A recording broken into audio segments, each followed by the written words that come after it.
ಜಗತ್ತಿನ ಒಬ್ಬ ಶ್ರೇಷ್ಠ ಕ್ರಿಕೆಟಿಗ ಸಚಿನ್ ತೆಂಡೂಲ್ಕರ್, ಜಗತ್ತಿನ ಒಬ್ಬ ಶ್ರೇಷ್ಠ ಫುಟ್ಬಾಲರ್ ರೊನಾಲ್ಡೋ, ಜಗತ್ತಿನ ಒಬ್ಬ ಶ್ರೇಷ್ಠ ಚೆಸ್ ಪ್ಲೇಯರ್ ಗ್ಯಾರಿ ಕ್ಯಾಸ್ಪರೋ. ಫ್ರೆಂಡ್ಸ್, ಮೇಲಿನ ಕ್ರೀಡಾಪಟುಗಳನ್ನು ನೋಡಿದಾಗ ನಮಗೆ ಏಕೆ ಅವರು ಶ್ರೇಷ್ಠ ಕ್ರೀಡಾಪಟುಗಳಾಗಿ ಕಾಣುತ್ತಾರೆ? ಏಕೆಂದರೆ ಅವರು ಕೇವಲ ಒನ್ ಥಿಂಗ್ ನಲ್ಲಿ ತಮ್ಮನ್ನು ತಾವು ಇನ್ವಾಲ್ವ್ ಮಾಡಿಕೊಂಡವರು, ಕೇವಲ ಒಂದೇ ಫೀಲ್ಡ್ ನಲ್ಲಿ ತಮ್ಮ ಎಲ್ಲ ಪ್ರಯತ್ನವನ್ನು ಹಾಕಿದವರು. ಫ್ರೆಂಡ್ಸ್, ಹಾಗಾದರೆ ನೀವು ಸಹ ನಿಮ್ಮನ್ನು ಒಂದೇ ಫೀಲ್ಡ್ ನಲ್ಲಿ ಅಳವಡಿಸಿಕೊಂಡು ಏನಾದ್ರೂ ದೊಡ್ಡ ಅಚೀವ್ಮೆಂಟ್ ಮಾಡಬಹುದಾ?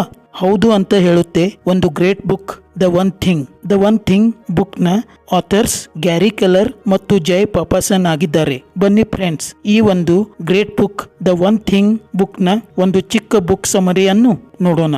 Number 1, the domino effect. Friends, ಈ ಡೊಮಿನೋ ಎಫೆಕ್ಟ್ ಏನು ಹೇಳುತ್ತೆ ಅಂದರೆ, ಒಂದು ಸಿಂಗಲ್ ಡೊಮಿನೋ ಅದಕ್ಕಿಂತ 50% ದೊಡ್ಡದಾದ ಡೊಮಿನೋ ಅನ್ನು ಬೀಳಿಸುವಂತ ತಾಕತ್ ಹೊಂದಿರುತ್ತದೆ. ಅಂದರೆ 2 ಇಂಚ್ ಡೊಮಿನೋದಿಂದ ಪ್ರಾರಂಭಿಸಿ ಅದನ್ನು ಜಾಮೆಟ್ರಿಕ್ ಪ್ರೋಗ್ರೆಷನ್ ನಲ್ಲಿ ಇಟ್ಟಾಗ ಅದು 18ನೇ ಡೊಮಿನೋ, ಅಂದರೆ ಒಂದು ಲೀನಿಂಗ್ ಟವರ್ ಆಫ್ ಪೀಸಾ ಅಷ್ಟು ದೊಡ್ಡದಾದ ಡೊಮಿನೋವನ್ನು ಬೀಳಿಸುತ್ತದೆ.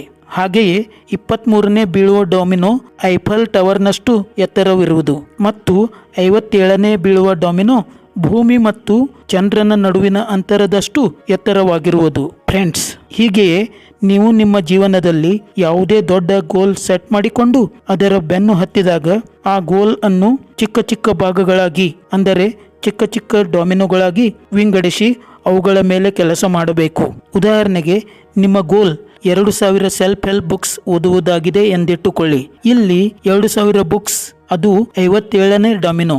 ಹೀಗಾಗಿ 2000 ಬುಕ್ಸ್ ಗಳನ್ನು ಎಷ್ಟು ವರ್ಷಗಳಲ್ಲಿ ಓದುತ್ತೀರಿ ಎಂದು ಒಂದು ಟೈಮ್ ಲಿಮಿಟ್ ಮಾಡಿಟ್ಟುಕೊಳ್ಳಿ. ಅಂದರೆ 5 ವರ್ಷಗಳಲ್ಲಿ, 3 ವರ್ಷಗಳಲ್ಲಿ, 1 ವರ್ಷದಲ್ಲಿ, 1 ತಿಂಗಳಲ್ಲಿ, 1 ವಾರದಲ್ಲಿ, 1 ದಿನದಲ್ಲಿ ಮತ್ತು ಈಗಿನ ಕರೆಂಟ್ ಸ್ಥಿತಿಯಲ್ಲಿ ಅಟ್ಲೀಸ್ಟ್ ಒಂದು ಪ್ಯಾರಾಗ್ರಾಫ್ ಅನ್ನು ಓದುವುದು. ಇಲ್ಲಿ ಪ್ರಸ್ತುತ ಸ್ಥಿತಿಯಲ್ಲಿ ಓದುವ ಒಂದು ಪ್ಯಾರಾಗ್ರಾಫ್ ಇದು ಒಂದು ಅತಿ ಚಿಕ್ಕ ಡೊಮಿನೋ ಆಗಿರುವುದು ಮತ್ತು ಈ ಚಿಕ್ಕ ಡೊಮಿನೋ ಬೀಳಿಸುವುದರಿಂದ ಒಂದು ದಿನ ನಿಮ್ಮ ದೊಡ್ಡ ಡೊಮಿನೋ ಸಹ ಬೀಳುವುದು.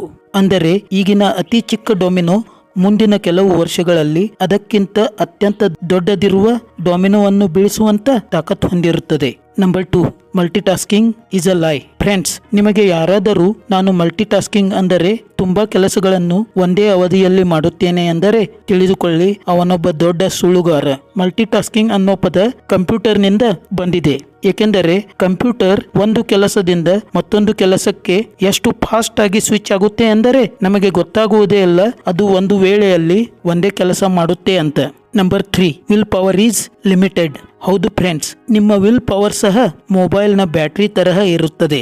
ಅಂದರೆ ಮುಂಜಾನೆ ಫುಲ್ಲಿ ಚಾರ್ಜ್ ಆಗಿರುತ್ತದೆ, ಆದರೆ ದಿನಗಳದಂತೆ ಅದು ಕಡಿಮೆಯಾಗುತ್ತಾ ಹೋಗುತ್ತದೆ. ಹೀಗಾಗಿ ನಾವು ನಮ್ಮ ಇಂಪಾರ್ಟೆಂಟ್ ಕೆಲಸವನ್ನು, ಅಂದರೆ ದ ಒನ್ ಥಿಂಗ್ ಅನ್ನು ಮುಂಜಾನೆಯೇ ಮಾಡಿ ಮುಗಿಸಬೇಕು.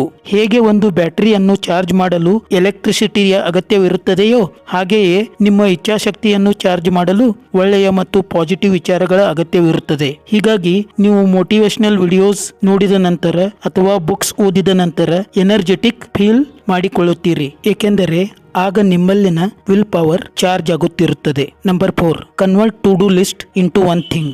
ಟು ಡೂ ಲಿಸ್ಟ್ ಅಂತೂ ಎಲ್ಲರೂ ಮಾಡುತ್ತಾರೆ, ಆದರೆ ನಿಮಗೆ ಅದರಲ್ಲಿ 80-20 ಪ್ರಿನ್ಸಿಪಲ್ ಅಪ್ಲೈ ಮಾಡಿ ಟು ಡೂ ಲಿಸ್ಟ್ ಅನ್ನು ಸಕ್ಸಸ್ ಲಿಸ್ಟ್ ಆಗಿ ಪರಿವರ್ತನೆ ಮಾಡಿಕೊಳ್ಳಬೇಕು. ಏಕೆಂದರೆ ನಮಗೆಲ್ಲ ಗೊತ್ತಿದೆ, ನಮ್ಮ 80% ರಿಸಲ್ಟ್ಸ್ ನಮ್ಮ 20% ಕೆಲಸಗಳಿಂದಲೇ ಬರುತ್ತವೆ. ಹೀಗಾಗಿ ಮತ್ತೆ ಆ ಸಕ್ಸಸ್ ಲಿಸ್ಟ್ ನಲ್ಲಿ ನೀವು 80-20 ಪ್ರಿನ್ಸಿಪಲ್ ಅಪ್ಲೈ ಮಾಡಿ, ಆಗ ನಿಮಗೆ ಕೊನೆಗೆ ಕೇವಲ ಒನ್ ಥಿಂಗ್ ಸಿಗುವುದು ಮತ್ತು ಅದುವೇ ನಿಮ್ಮ ದಿ ಒನ್ ಥಿಂಗ್ ಆಗಿರುವುದು. ನಿಮ್ಮ ಟು ಡೂ ಲಿಸ್ಟ್ ಎಷ್ಟೇ ದೊಡ್ಡದಿರಬಹುದು, ಅದನ್ನು 80-20 ಪ್ರಿನ್ಸಿಪಲ್ ಅಪ್ಲೈ ಮಾಡಿ ಅದನ್ನು ದಿ ಒನ್ ಥಿಂಗ್ ನಲ್ಲಿ ಕನ್ವರ್ಟ್ ಮಾಡಬಹುದಾಗಿದೆ. ಫ್ರೆಂಡ್ಸ್, ಹೀಗೆ ನೀವು ಕೇವಲ ದಿ ಒನ್ ಥಿಂಗ್ ಮೇಲೆ ಕೆಲಸ ಮಾಡಿ ಲೈಫ್ ನಲ್ಲಿ ಒಬ್ಬ ಸಕ್ಸಸ್ಫುಲ್ ವ್ಯಕ್ತಿಯಾಗಿ ಅಂತ ಹೇಳ್ತಾ ಈ ವಿಡಿಯೋವನ್ನು ಇಲ್ಲಿಗೆ ಮುಕ್ತಾಯಗೊಳಿಸ್ತಾ ಇದ್ದೀನಿ. ಜೈ ಕರ್ನಾಟಕ.